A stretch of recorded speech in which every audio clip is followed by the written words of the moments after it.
My name is Wendy Cottom, and I'll be speaking to you today about the crisis in the automobile industry. In the latter half of 2008, the United States entered a recession that would forever change the automobile industry. Chrysler, Ford, and General Motors, also known as the Big Three, were forced to beg for bailout money from the government. Chrysler filed for bankruptcy and then merged with Fiat. General Motors filed for bankruptcy, and dealerships across the nation were being closed at an unprecedented rate. Today, I will discuss the causes behind this crisis. The current crisis in the automobile industry is due to the recent credit crunch and to poor product competitiveness on behalf of Ford, Chrysler, and General Motors. The crash of the credit markets has had a profound impact on the automobile industry. The Big Three rely heavily on loans to fund their daily operations. With sales slumping and losses mounting, the Big Three were unable to procure their necessary financing. In 2008 alone, GM lost $30.9 billion. This left barely enough in their reserves to cover the $14 billion they said they needed to stay in business. So Chrysler and General Motors applied for and received loans from the federal government, and Ford was forced to mortgage its assets in order to stay in business. But as difficult as it has been for the Big Three to get financing, it has been just as difficult for the consumer to get an auto loan. Many of the major lenders in the automobile industry are drastically scaling back, or in some cases completely quit funding auto loans. For example, AmeriCredit, a major subprime lender, planned on making only $3 billion worth of loans in 2008. Compare this to the over $9 billion worth of loans they made in 2007. With repossessions mounting, GMAC, Chrysler Financial, and Ford Motor Credit have also drastically scaled back their lending practices, and other banks are following suit. Wells Fargo has bought out Wachovia, and Citi Financial and Zions Bank have completely quit funding auto loans for dealers. However, the credit crunch is not the only problem the Big Three are facing. With labor and legacy costs at an all-time high, the Big Three are finding it difficult to be cost competitive with the foreign automakers. According to David Cole, chairman of the Center for Automotive Research, labor and legacy costs add $2,000 to the cost of each vehicle manufactured by the Big Three.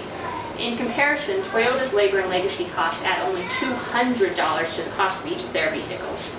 In September 2006, the average hourly wage for every GM employee was $81 per hour.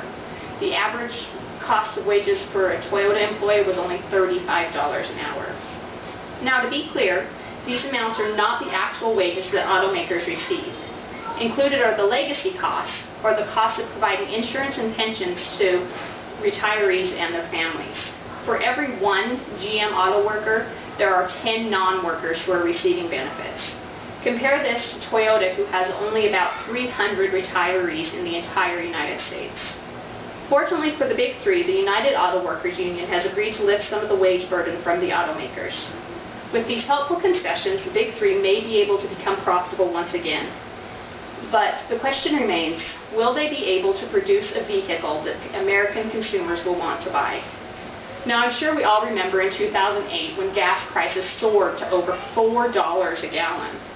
For the Big Three, who were dependent on the sale of large trucks and SUVs, this was devastating. Consumers immediately began demanding small, fuel-efficient vehicles. While Toyota and Honda already had a strong lineup of these sorts of vehicles, the Big Three were caught completely unaware. Sales started declining rapidly, and the Big Three were forced to scramble to meet the needs of their consumers. While the Big Three were busy playing catch-up, their sales continued to decline. In January 2009, sales declined 49% at Ford, 55% at Chrysler, and for the first time ever, Toyota took GM's place as the world's biggest automaker.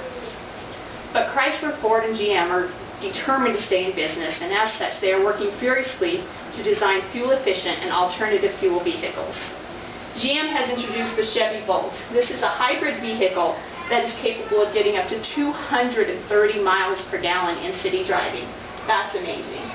Chrysler has come out with the new Dodge Circuit EV. This is an all-electric sports car that has a driving range of up to 200 miles. Ford has increased the overall efficiency of all of its vehicles and has introduced the new Ford Fusion Hybrid. Ford is claiming this to be the most fuel-efficient mid-size sedan in America.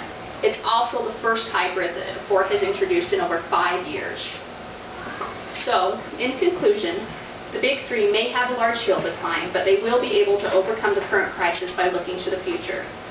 The government has stepped in and offered much-needed funding to the automakers and to banks, allowing for easier financing. The automakers are on the road to lower labor and legacy costs with helpful concessions from the unions. The Big Three now realize that they will have to provide vehicles for the new breed of eco-friendly and economic-savvy consumers. With careful planning and a watchful eye, the Big Three will be able to overcome this crisis and have a better sense of the steps they need to take in order to remain the Big Three. Are there any questions? Yes. Has the crisis in the housing industry affected the automobile industry? That's a good question, and yes, it has. In the past, 1 of every 9 auto purchases was made using the funds from a home equity line of credit. With the recent crisis in the housing industry, these loans are just not as easily available anymore. So these cars are no longer being purchased. Another question? Is a good credit rating a guarantee that you will be able to obtain financing for a vehicle? In the past, a good credit rating would have been an absolute guarantee of an auto loan. But with today's unstable economy, even the most stable customers are being turned down. Banks are losing such large amounts of money that they are wary of all applicants.